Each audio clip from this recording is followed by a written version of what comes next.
I'm your host, Annie Bowles, and this is News du Jour.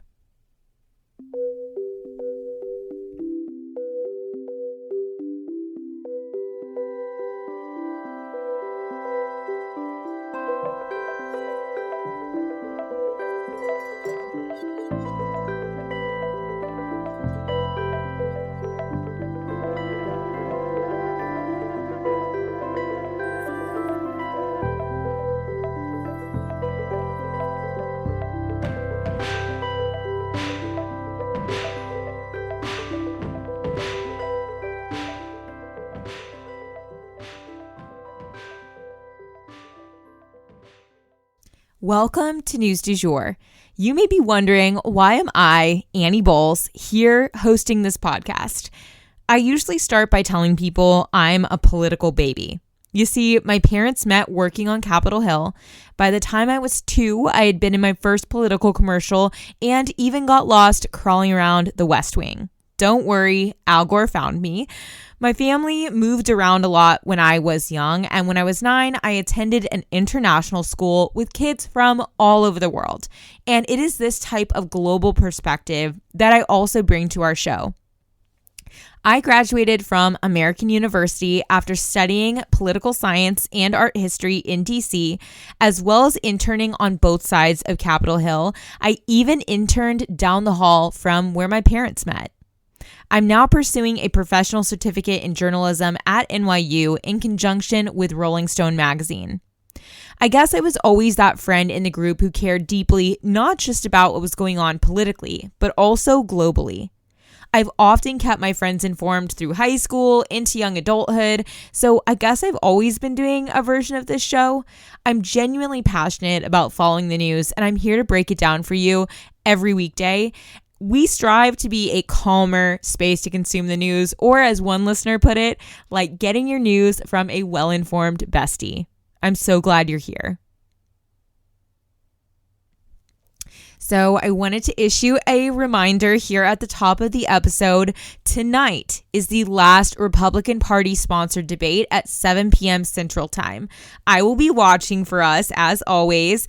There will only be 4 candidates this time. Of course, Trump is not participating, but Nikki Haley, Ron DeSantis, Chris Christie, and Vivek Ramaswamy will all be on that debate stage. So we will have a recap for you guys as per usual, but if you're interested in tuning in, it's really easy to just stream on your computer if you're like watching in bed or watching while you do the dishes. You can also then sling it onto your TV if you don't have cable. I believe it's on ABC this time, but I could be wrong about that. Don't quote me on that one.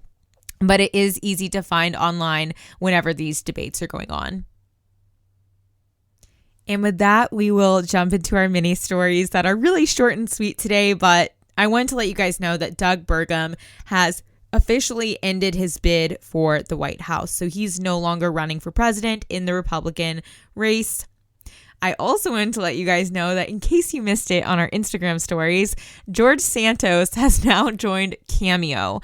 And in case you're not familiar with what Cameo is, this just, is priceless. And we have a slow news day today, so I have time to go into this. But Cameo is essentially a platform where you can hire celebrities, whether they're A-list celebrities or like Z-list celebrities or like cheer celebrities, like every sort of miniature celebrity, whether it's like, reality TV, like they have a lot of those sort of mid-tier celebrities who will make videos for you. So if you have someone in your life who's like a super fan of someone particular on a TV show, you can hire them on Cameo to say, happy birthday, so-and-so, thanks for being a fan, and like say something funny that's like in character, or, if they're a cheer celebrity, do some kind of a stunt, like whatever they're known for.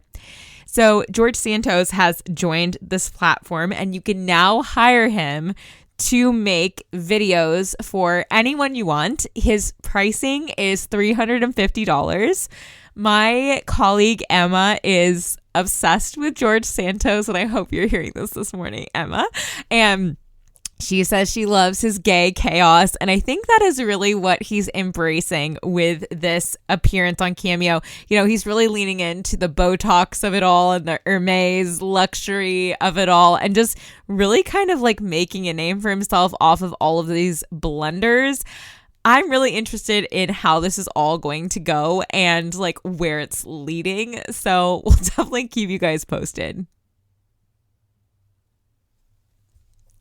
So like I mentioned, today is a pretty light news day. We don't have a lot to go over, but I do have 3 small stories. Let's jump in. First and foremost, a data breach at 23andMe. So I wanted to let you guys know, in case you might have ever used 23andMe, unfortunately, according to the New York Times, there was a data breach in the genetics company that affected 6.9 million profiles. Essentially, what happened was hackers were able to bust into the company's profiles using mostly old passwords of customers to gain access to incredibly personal information such as their health, relatives, birth year, ancestry, geographic location, and more.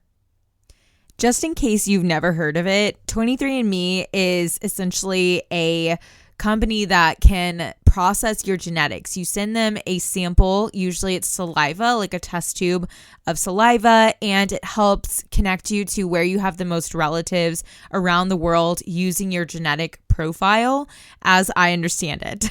My relatives have done this, and we had some major revelations, you guys, major revelations that were basically buried family history. And this service has been incredible for people who are adopted or people who are victims of a system of slavery that separated them from their ancestry. It's been an incredible tool for people. 23andMe, though, is now having to go through the process of notifying all the customers who were affected by this breach. And like we said, there's millions who have been affected. So this is obviously an example. It's not, that we shouldn't do these things, but it's obviously an example of how anything on the internet is potentially at risk at all times. And for our next story today, I wanted to talk about a former ambassador who's been arrested and accused of acting as a double agent. So a man by the name of Manuel Rocha, age 73, has now been accused of working on behalf of Cuba while serving in the U.S. government as an ambassador, according to a criminal complaint. He is set to appear in court this Monday in Florida. Rocha had served as an ambassador in a number of countries: Italy, Honduras, Mexico, the DR, and even as a Latin American expert in the National Security Council, according to Fox News. He even worked within the White House at the top levels for a brief period. Federal prosecutors even alleged on Monday that Rocha had been heard referring to the United States as the enemy. And the thought of having somebody that involved in our government at the highest levels who thinks that way is so alarming. Now, we always know we have these spies who are kind of working against us, but this story, I think, is one, as the court case unfolds and we're getting more details about what exactly happened, could be really interesting. So definitely stay tuned. And lastly, for today, we are going to go over some updates to do with Israel and Gaza and the war. Content warning: this story involves war and, unfortunately, graphic imagery. So first and foremost, we need to talk about the southern invasion in Gaza. Guys, it has been bloody, to say the least. Charred bodies, crushed children, collapsed buildings, and people in the streets bleeding to death with no access to medical care. Kids screaming with their legs stuck under fallen concrete. It is dark in Gaza today, you guys, and there's simply no way to sugarcoat that. The images and videos that I've watched took me right back to the start of the war, but worse this time, because all of the medical facilities are essentially non-operational.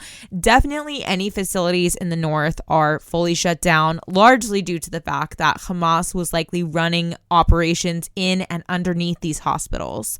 But even medical facilities in southern Gaza are facing a lack of supplies that will lead to vast amounts of pain, suffering, and ultimately deaths. So in our next update, news is just now coming out that during the October 7th attacks that Hamas carried out against Israeli civilians, they also hit an Israeli military base with rockets. Why is this significant? Well, because it is where Israel's nuclear missiles are housed. And while it seems that there was not very serious damage done to their nuclear program, it is interesting that this hasn't been talked about yet, and it is interesting that they tried to hit this. I think it seems like an effort to try and sort of cut Israel off at the knees and take out their ability to use nuclear weapons and essentially, cut off their ability to use them against Palestinians, as well as just hurting morale that they don't have that ability anymore. It's very interesting. And I don't know enough about nuclear weapons to understand that, like, if they had hit these, would they have exploded and detonated? I have no idea. So I'm definitely going to look further into this. I think it's very interesting. I also think it's interesting that we're just now finding out about this. And so I'm going to do some further research into this. And if there's anything interesting that turns up, I will be sure to let you guys know. As I mentioned, we're just finding out about this, so there may be more to come about this particular aspect of the October 7th attacks. And speaking of the October 7th attacks, high-profile Jewish women are using their voices to raise awareness about widespread sexual violence on October the 7th. So people like Sheryl Sandberg and other celebrities and influencers are actually traveling to the UN to give speeches about exactly what happened on October the 7th and the fact that it's not really being widely talked about. Essentially, what we're finding out is that rape was used as a tool of war, as it is so often, but it was used in a very widespread capacity in the October 7th attacks. And they not only raped women, but children, the elderly, and men as well. So this was something that was horrifying and definitely used as, again, sort of to hurt morale. Rape isn't a tool to take territory. It isn't a tool of war to accomplish anything other than humiliation and degradation of a society. So I think at the end of the day, calling attention to this really points at the lack of humanity that Hamas stands for. This is who they are. They're people who come and rape all generations of people, and that was part of their plan from the beginning. So according to the Wall Street Journal report, this is our last update for the day, via Reuters, Israel is considering flooding the Hamas tunnels with seawater. And this was just such a disturbing and, sort of scary concept because there could be hostages down there. I know the goal is to snuff out Hamas, however that is achieved. And so this may be something that they really think about doing, but maybe they're spreading the word on this to try and scare the Hamas fighters out of the tunnels. I have no idea, but at the end of the day, this is something that is being talked about in the press. Again, Wall Street Journal report via Reuters. So that is something that I wanted to relay to you guys as it is on the table for what's next in this war. We'll definitely keep you guys posted. And that for today is the news du jour. Today, I wanted to leave you guys with the quote, "We cannot shame ourselves into change. We can only love ourselves into evolution." If you enjoyed this episode, please subscribe on whatever podcast platform you use to listen. A rate and review on that platform or a shout out on social media would mean the world to us and help us to be able to keep creating the news du jour and reach more people who need a calmer space to consume the news. But the best way to support all of our work is to become a patron at www.patreon.com/sugarfree media, and that is also linked in our show notes. You can follow us on social media at newsdujour.podcast on both Instagram and TikTok. You can follow my personal account at It's Annie Bowles on both platforms as well. Any little noises you may hear in the background are my rescue pup. He has a little separation anxiety and always records with me. We appreciate you listening and look forward to telling you about the news again next time on News du Jour. Broadcasting from Oklahoma.